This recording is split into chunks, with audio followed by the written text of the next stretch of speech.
I want to welcome Dr. Paul Turek. He's a reproductive urologist practicing in California.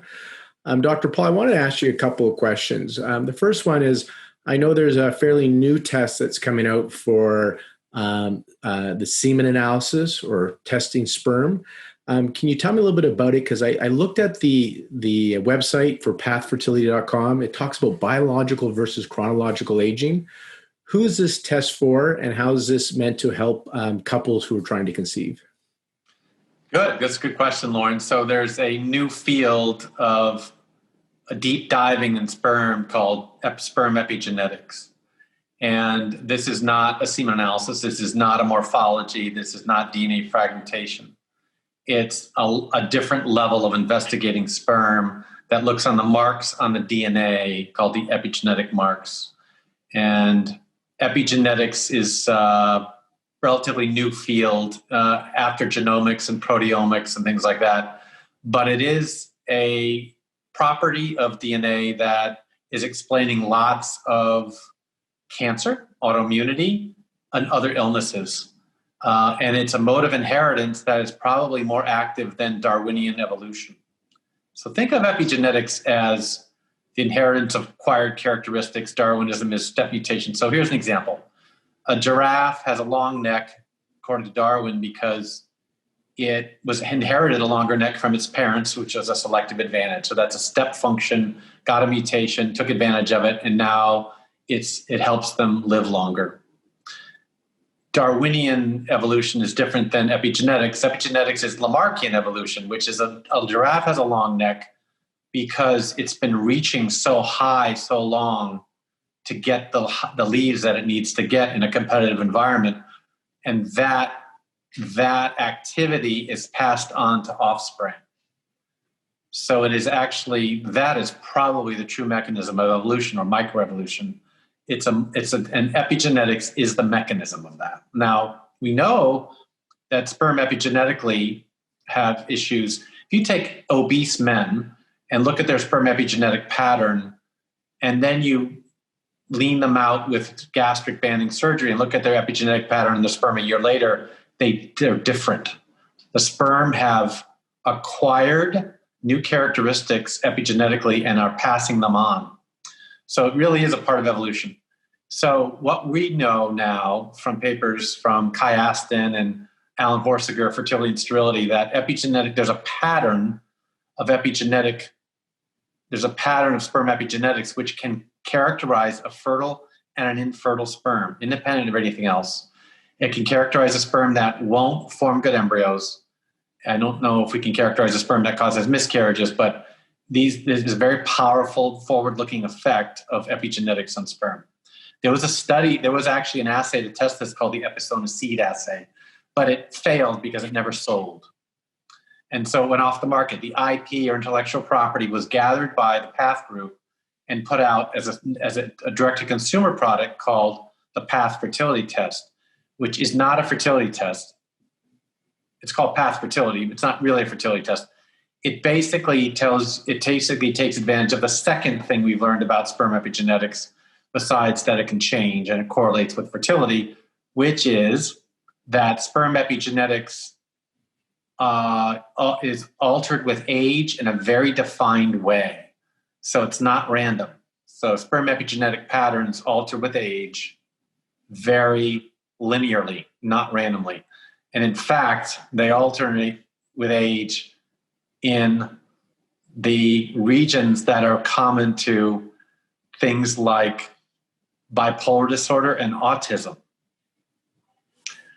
So it's looking like it's come full circle.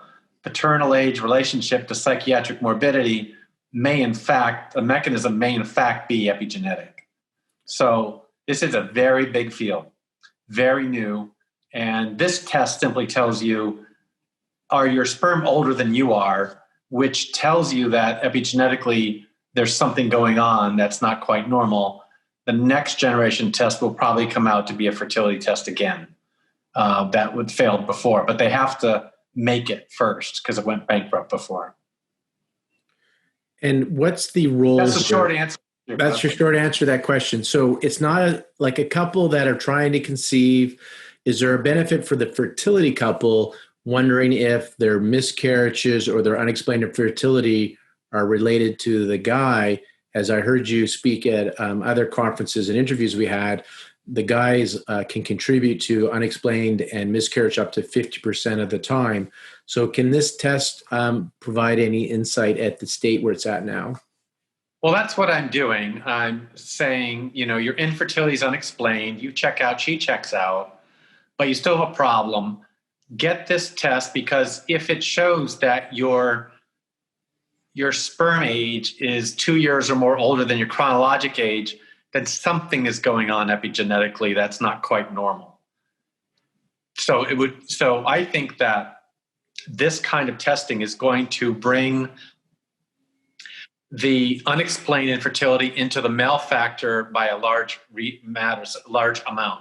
So now we sort of say unexplained infertility, everything's normal, both partners, you probably ascribe 15% of that to male, based on DNA fragmentation and other things that you can do, maybe morphology, cilial syndromes, things like that. You may ascribe a subtle male factor to about 15%. I think this is going to go up to about 50. Okay. It's going to be a big chunk of unexplained infertility. And what about recurrent pregnancy loss or poor embryo development in an IVF setting? What are you seeing clinically, and what's the research saying about the contribution to the guy? If assuming, let's say both couples check out fine, they're in their early 30s, what do you think, what are you seeing with respect to male factor and testing again? Well, we used to say in that situation, everyone looks fine, they're going to IVF and the embryos dissolve, that it's about 5% male. And I talked to Renee Ray-Opera, who's a geneticist who invented oxygen and the embryo quality programs and all that stuff, that she's a geneticist.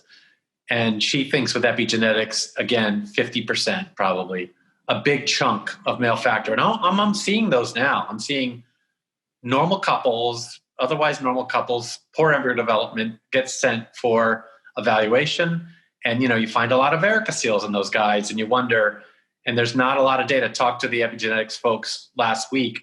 We need to do a study with varicoceles, because varicoceles in men, those dilated veins you've had since puberty, classic way to affect epigenetics, long-term light exposures over long periods of time. And it's no doubt that when you fix varicoceles in men with poor embryo development or whatever, sometimes their embryo development gets better and sometimes they don't need IVF. So it's fascinating. And when you're talking about they check out, so we're having either unexplained or recurrent pregnancy loss, which could be unexplained. The female and the male check out. When you're saying the male, it's the semen analysis, the motility, the count, morphology checks out. And You're talking about epigenetics, things that are on a more of a genetic level the epigenetic level that you can see what's happening, and this test possibly can help with that. Absolutely. Uncover. It'll define a whole new cohort of men who are going to be put into the male factor, whereas before they were unexplained. And it's going to be a big chunk. And you're speculating it could be almost up to 50%. Yeah, I think so, comfortably. And then treatment-wise, people are right now, they're often recommended to do ICSI when if they're having issues with fertilization or in an IVF setting or unexplained. Are there? I guess I'll rate specific. I'll ask you this: is there data and clinically are you seeing changes if the man stops smoking, his exercise and hot tubbing, his sleep patterns, his diet, acupuncture, supplements? Are there things that they can do that are less invasive, for example, than IVF, to turn around the epigenetic impact on their sperm? In actual fact, Lauren, I think those are the key things to do. Because I've learned in my 2.5 decades of work in the field as a geneticist and a molecular biologist and a scientist and a clinician, the deeper we go into the epigenome, genome, proteome, metabolome, the more the basics matter. Obesity, food, exercise, balance, stress, that stuff really matters. And I think that your field is going to come to a head like it never has. It's going to be probably the most effective stuff we can do for these kind of long, like obesity, long-acting issues that just aren't good. I mean, the sperm change dramatically when you go from obese to lean. It's crazy. And it explains a lot of things. Obese fathers tend to have obese kids, things like that. It's a higher relationship. But I like the chips. So I think that some of these new microfluidic sperm sorting chips are going to be powerful predictors of good, epigenetically better sperm. We have one publication on a chip that's not approved by the FDA, the Zymot fertility chips. The second generation one is that pillars in it. So it's not just a constrained pathway, but it's a way to sort sperms instead of a wash. And that has been shown to grossly reduce the epigenetic load on sperm. So, by the grossest measure, it's altered it. I'm waiting for an experiment to come through now where a guy has an epigenetic, he's got a path test showing his sperm is 4 years older than he is. We've just sorted his sperm and we're waiting to see if the sorted sperm are his age or not. There's ways to pick sperm that might be valuable. And if it's something like that chip, then you could do IUI or simpler things. You don't have to do IVF. But that would be incredible. That would be nice to have a treatment for it. Of course, it doesn't replace the healthy lifestyle, I think. And to sum this part up, then what I'm hearing is the biological age, not necessarily the chronological, biological age of the father, so the health of the man, can contribute to unexplained recurrent pregnancy loss, and even if they do conceive, can contribute to some of the health conditions, poor health conditions, poor pregnancy outcomes for these children. And there are things that men could be doing, diet, exercise, refrain from excessive alcohol, no smoking, supplements, that they could be doing to change their epigenetic profile. And then there's this test, Path Fertility, that can help examine the sperm for the guy. And also you have new sorting technology coming out so you can pick better sperm with an epigenetic load for the future. That's kind of what's coming down the pipeline and what men can do now. Yeah, that's it. I heard you. I listened well. Dr. Paul Turek, thank you again for taking the time to chat. I'm always looking forward to hearing what's coming down the pipeline, and I like to share that with the public too, to give them some hope and also let them know there's a lot of things that people can do on their own to improve their health, which will improve sperm quality, which doesn't always show up in the semen analysis, but shows up in getting transforming unexplained infertility to not being subfertile, reducing the chance of miscarriage. And the most important thing that I know you're focused on, I focus on, we want healthy baby. And so right. that's the key, the health blueprint of that future child. Thank you very much. Okay. Good to see you, Lauren. You too.